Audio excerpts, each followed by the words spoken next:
Hey everybody, I'm super excited to have Peter Maxwell Slattery here for a H.I.C.E advice interview. And before we get into the three questions, helping people to make human initiated contact with ETs, can we do a little bit of promotion for your upcoming documentary? Can you tell us about it? Yeah, so it's called Multidimensional. It's got myself. It's actually based on my case and evidence, but there's Mary Rodwell in it, Jason Gleaves, James Gilliland, and John Vivanco as well, just sort of going throughout different aspects of the ET reality as well as my story. So it should be on all main platforms later this year as well. So yeah, just keep an eye out for it. And before we go into the questions, I also wanted to just quickly review all of your resources that you have out there for people. You've got so much, you've really got like a body of work. So you recently did that book called CE-5 Initiating Contact with Extraterrestrials, right? Which is so good. I Yep. read it and I really enjoyed it. I particularly love the what to look for list, which I was just referring to the other day. It was really helpful and talked about like transdimensional craft and how they can come over your group, which is something we still haven't experienced yet as a group. And then just all the different modalities that you include to help expand people's ability as multidimensional beings, and even tips about like getting footage, which is something that's really specific and practical. And you are an expert at that because you have so much footage on your YouTube channel. Um, and the listed ET beings too, which is so interesting. So there's a lot in that book that is really great. I highly recommend it to everybody. Yeah, sort of just like a brief thumbnail sketch. It sort of goes in depth. I could have gone a lot more, but I want, like, probably later I'll elaborate more. It's something that's got to be digestible because I think opening people up to not just ETs, which to me isn't even 5% of what's out there, once you get past the transdimensional beings and the multidimensional mind, that's where it starts to get really interesting. So, yeah, it's trying to open up people rather than just seeing nuts and bolts physical crafts, the transdimensional aspect. And that's where a lot of them using transdimensional technology. What's happening is that's how they're operating. They're operating multidimensionally and transdimensionally. So it's pretty much the same thing, but that's where I think a lot of people don't understand this at the start, and that's what I'm trying to introduce them to is that part, the spiritual aspect, and also the multidimensional mind aspect of it as well. And the book was so accessible. I found it really easy to read and enjoyable. So, if people want to go and check out the book or hear about when the documentary gets released, you can go to Peter's website at www.petermaxwellslattery.com, where you've also got other resources like meditations and clearings, as well as quite a number of your really awesome the footage that you've acquired and that cute little ET being peeking out. Oh my gosh, that was amazing. Just looking at that earlier Yeah, today. And also you do readings as well. So if anybody wants to check that out, feel free yeah. to do that. And also, I'm opening up Jaya Sanctuary as well. So I've just acquired 6 acres, and I'm setting up a sanctuary right now for people around the world to come and skywatch with me and do workshops and things like that as well. So I should be open around September, October. I'm hoping September. But this will be something where it's going to be more small, intimate groups and really get into the details of contact. Um, Not just the spiritual aspect, but showing different types of devices and techniques for filming and capturing, but really it's sort of balancing all those modalities, the technological, the spiritual aspect, and the intention, which is the big part of it, and holding the space for that to allow that to happen for other people to experience as well. Amazing. That would be so wonderful to go down to Australia and receive all of that teaching. Yeah, yep. So yeah, just keep an eye out. So there's also jaisanctuary.com now, and also ecetiaustralia.org as well, which is a component of Jaya Sanctuary as well. Okay, how do you spell Jai? Jaya. J-Y. So some will Okay. say Jaya. Yeah, yeah. Okay. Jaya means victory, but also it's a balance between masculine and feminine, and it also means self-mastery. So I thought it sort of encompassed what I'm doing exactly to a T. Oh, very cool. I love that. Okay, great. So yeah, let's get into our first question, which is, what would your advice be to somebody who is new to human-initiated contact with ETs? First thing is, if you want to film it, forget about it. Not that you can't film it, but a lot of the time, if that's your intention, you're not in alignment with universal peace, contact, brother, sisterly love, all the things that are needed to get to a certain level of consciousness to be able to interface with these beings. Now, I'm somebody that only started filming because it wouldn't stop, and it still doesn't stop. So it's something that I'm not saying you can't film, but starting out, just going outside with the chair, getting into a quiet place within, even tapping into that sort of frequency, even a happy memory, like James Gilliland says, my mentor and best friend. Even just setting the intention for contact, even thought projection. Jim Martin and myself talked about this on one of the podcasts that I did on my channel as well. The main thing is setting just the intention that you want to have a dialogue, a peaceful dialogue with these beings. Now, included with that, I would say to do a clearing. There are what we could also say negative, or what we can perceive as negative transdimensional beings that are manipulative. And what we don't see on a lot of television shows, especially ghost hunting shows, and I know some of these people in the shows, is that before they step into these places, they are doing a form of clearing or prayer, and they do it again afterwards to make sure that nothing of a, we could say, a negative nature is going to attach or manipulate them or go home with them. And this is where, if you're not doing things like this, which I believe is not talked about enough, it's already havoc on your life what the ET reality can do, meaning changing your perception, opening you up, losing friends and family because you start to open up and become in line with more like a different type of tribe, we could say. So that's havoc enough, let alone what can happen if there's negative influences coming through. And I'm not trying to deter people, but it would be irresponsible of me not to mention this. So the main thing is setting the intention, doing a form of clearing or prayer. It could be visualizing yourself in a ball of light, holding hands with the group and inviting the beings in that are in line with the awakening healing process of humanity. And then just sit back and be the observer. Don't expect an outcome. But I noticed that when we're in groups and we go through the technique modalities, when we start having fun and chatting, and we're still observing, that's when stuff starts getting real. Because, like I say to people, do you want to hang out with people that are serious or, like, you know, really negative or serious, or people that are having a good time and laughing? The ETs love that love vibe. And like my friend John Vivanco says, the remote viewer, he says, if you're in a negative state, it's pretty much like throwing a brick at them, that you're not frequency specific to interface with them. So it's keeping that joyful, blissful energy in, and really wanting to have a dialogue for peaceful contact. So setting the stage in a basic way, I think, is just the best way to go. So intention, clearing, having fun and joy, and just being the observer. You have a really great clearing on your website that people could just go to and click on if they just wanted to pick that up, hey? Definitely, definitely. Yeah, that's available for anyone. Yeah.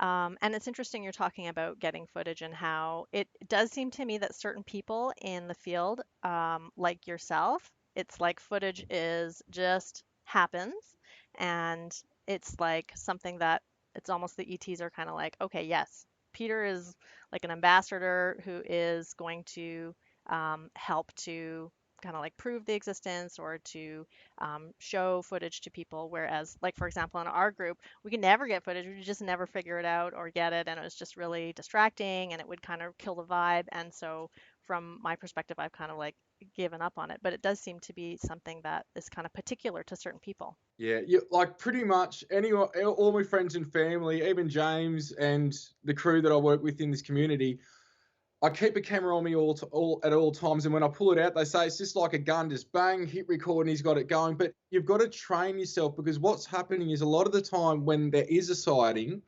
one, even with today's cameras, you still need a really good camera. Now, one of the cameras I have is a Psionics Aurora, which is about 700 to 1,000 US, is colored infrared, not the best zoom.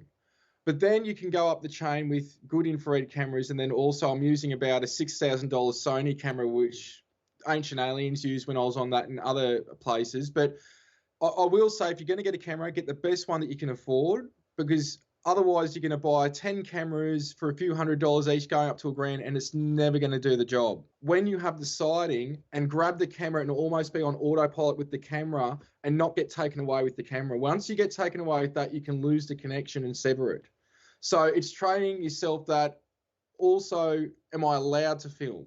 If you allow me to film, it's basically like, if you don't film it, you're not allowed to, or you're not meant to. There's a reason for that.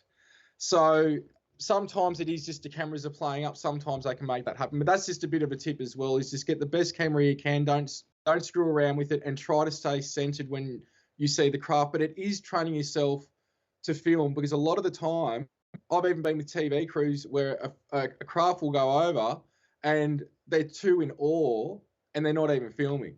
So it's almost got to train yourself, like ghost hunting and things like that, be able to react positively and actively to be able to film it.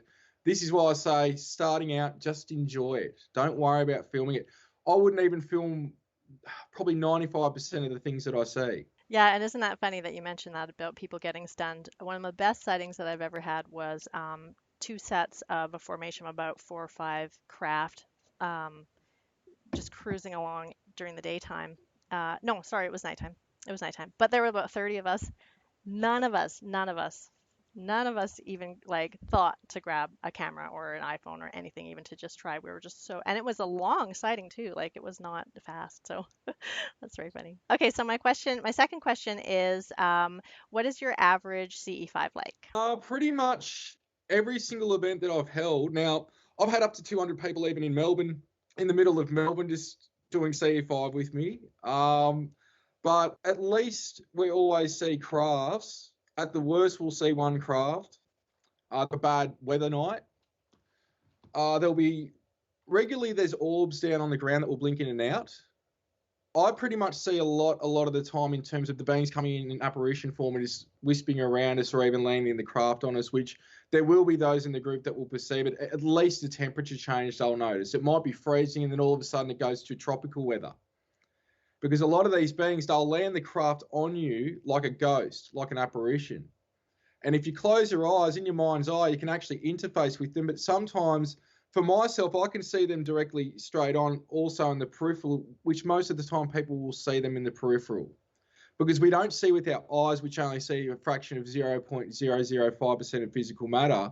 The brain decodes what the eye's picking up from the visible light spectrum. So the more that you attune and do the inner work, the more you'll actually start to see with your eyes open as well. So it's just training yourself in that state. But yeah, it's a regular outing is just, we see crafts, there'll be orbs down low, and then again, the crafts and the beings in apparition form. And that's where I say to people, if you ever feel something like, I keep getting drawn to this area, or I keep getting 10 past 9 that there's going to be a craft show up, don't not tell anyone, tell everyone in the group, see if anyone else is getting it. It's not to say you're a prophet or psychic, but what happens is you'll start to notice 2, 3 or more people in the group all get the same information, and just say it's 10 past 9, I keep getting that there's going to be a sighting.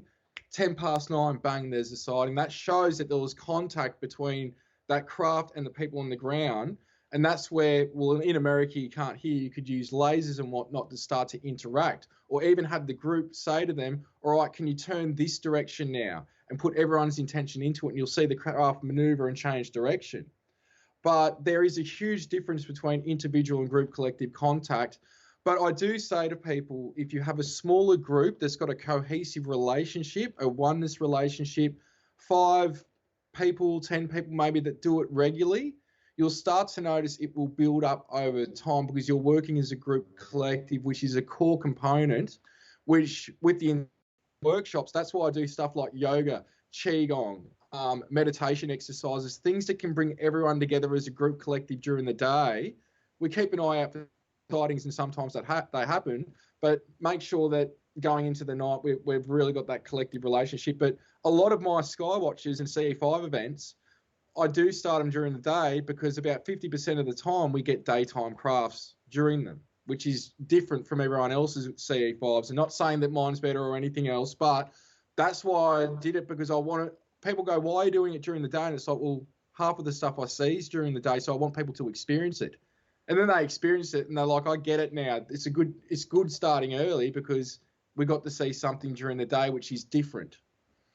Yeah, it is really different. I really enjoyed seeing that footage on your site, and it is very unique that you do both daytime and nighttime. Like, probably most people I think do CE5 at night. Robert Bingham does it pretty much exclusively during the day, almost. Antonio Urzi in Italy, one of my friends, I've been over there and we've caught up as well. He does it during the day as well in Italy, and as you can see, he's got the flying saucers and that pretty much same footage as well. Oh, So he's very been cool. doing it a lot longer than myself, since early 2000s. Oh, He's wow. been And doing that. what's his name again? Antonio Urzi. Okay. There's actually a famous, really good documentary called, I think it's the Antonio Urzi case, or the Antonio Urzi story, I think it's called. Don't quote me, but it's Okay. worth looking up. You would have seen his footage before and not realised it. It's used in a lot of films. Oh, okay, cool. I'll try to find that and I'll put that in the links in the description below the video. So my third question is, what's your story? My story is, geez, there's a couple of books on it, not to make people read the books. The documentary will go into a thumbnail sketch, but I'm somebody that started with telepathy around the age of 7, which I wasn't understanding who and what it was. Between the ages of 8 and 12, I would have regular repeated contact with, they looked like greys, but they weren't. They were white, and their skin was like cigarette ash texture. And they still pop around once in a blue moon. 12 years old, I had my first UFO sighting of what looked like a disc, something like on the end of a weight bar put sideways, and it was like a matte grey. And that was during I think it was mid to late after, or probably about mid afternoon when I was 12 years old. It just went in front of a hill in my hometown called Red Light Hill until out of view. I had high strangeness for years after that, and then a couple of more UFO sightings, and then around 2010 it didn't stop. And I mean, it hasn't stopped even to this day. And I had witnesses. I contacted the air services. Shortly after that, I started having blue orbs appear, which I started talking about in 2011, 2012, because my footage was thrown on the news around Australia. And after that, I was approached by a being that basically teleported into my lounge room, known as Shiji, which is a being from the Pleiades, and the story just gets even crazier from there. So that's just it in a thumbnail sketch, because it's something we could talk pretty much for days about, because with my story, it has got a lot of video footage, a lot of photos, a lot of witness testimony, even physical trace evidence and components that I've got physically as well. So it's not just something that's a few photos and videos. It's quite complex to go into, which, again, people will be able to see a lot of it in the documentary in sort of a short, compacted form. Yeah, and you've also got loads of books. You've got two or three channeled books by Shiji, and then also your own Mm-hmm. story, which is I forgot which one that is called, but that's on my reading list. Yeah, there's Awakening UFOs and other strange happenings, and also Operation Starseed, and there's other books to be coming out as well. I've got books just sitting there that I haven't done anything with as well. I've just haven't had time in the last year as well. So, and then there's also Connecting with Your Spirit and ET Guys, and then the CE-5 Initiating Contact with Extraterrestrials. And also, I recommend people check out James Gilliland's work at eceti.org. I also produced and made Contact Has Begun 2, which is the following one to his first one on Netflix, which had like, I think, 20 million views when it came out on Netflix back in 2007 as well. So he's a good friend and mentor as well. And then, there's so many people in this community, not just us, but so many that have been doing this for so long. James has been doing this going back to the 80s.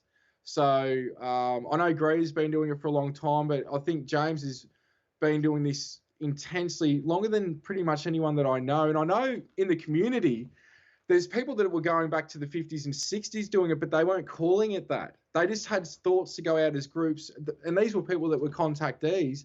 I think even Betty Hill, over a time period later in life, started to just go out and take people out, and they'll end up seeing stuff as well, which isn't talked about much. So this goes back a long way before Greer, James, and I, and a lot of people in the community. It was just not called anything back then. Do you know anything about in your area with Indigenous people and their contact with ETs? Yeah, I work with one elder in particular called Ulukai Brendan Murray, King of the Raven Tribe, and they've got very similar stories about beings from the Pleiades. We've got the Gosford Glyphs here, which is an ancient site. Some of it is fake glyphs there that were put there in later years, but there's two sets of older glyphs. One's Egyptian and one's called the Pleiadian Wall. Now, some of this has been authenticated by the Egyptian authorities, and basically the Aboriginal story on those glyphs talks about the Pleiades coming here, manipulating the Denisovian to incarnate in and have the human experience. I'm talking to Native American elders as well. Clifford Mahudi, I know him as well. There's always these connections. I find predominantly with the Pleiadians around the planet, whether it's in Asian cultures, Japan, Native Americans, Aboriginals, going throughout the planet. Also, there's the Syrian connection, but they have very similar stories to the Native Americans in terms of the Pleiadian connections and the origin and things like that. But this is in stone on the wall. So that's where it's different. Wonderful. Thank you. That's awesome. Well, that's a really great overview of who you are and your role in all of this. Is there anything else that you wanted to finish off with? Any last thoughts or things to mention? Just have fun with it. That's the key with it. Just have fun with it. It's going to be quite a spiritual journey. And again, it's not about the evidence. For some people, they will get it, but it's more about who you are, and what you're a part of, and enjoying that and reconnecting with that. That's the main thing I'd like to leave people with, and do the clearings as well, just to keep. It's even just good for yourself to keep your vibe high as well, and just any sort of negative thoughts or things happening throughout the day. It's just a form of, we could say, quick, short meditation as well. So just have fun with the process and enjoy it. Right on, Peter. Thank you. Yeah, great. Great. All right. Thank you. Thank you. All right, we'll be in touch and have a beautiful afternoon. You too. Take care. Bye. Bye-bye.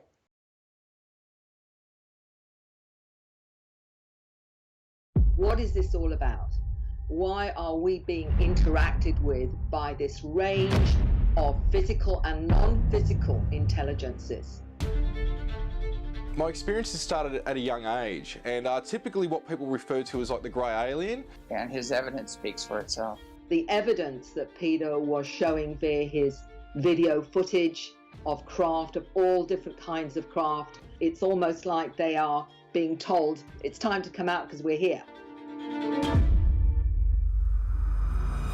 Pete's genetics, they've been manipulated, and they're different than a normal human. This has been happening to him since he was a child. When it got pretty serious was when I started seeing what I could term as like blue orbs coming into the house, floating around doing whatever they do. Applying enhanced filters to the footage. Grey with large heads, large dark eyes, almond-shaped, small nose and mouth. We saw that this was indeed an alien in his house, and there wasn't just one though, there was basically a whole crew of them. We know who's on the ships. Begs the question is, why is this not available to the public? It's crazy, but it is what it is. The one we know as Pete is not so much one individual. Of course, the data reflects somewhat of a rotation of beings that can and do go in and out of Pete's body. Frankly, he's described as being an experiment, being a multi-dimensional alien type experiment.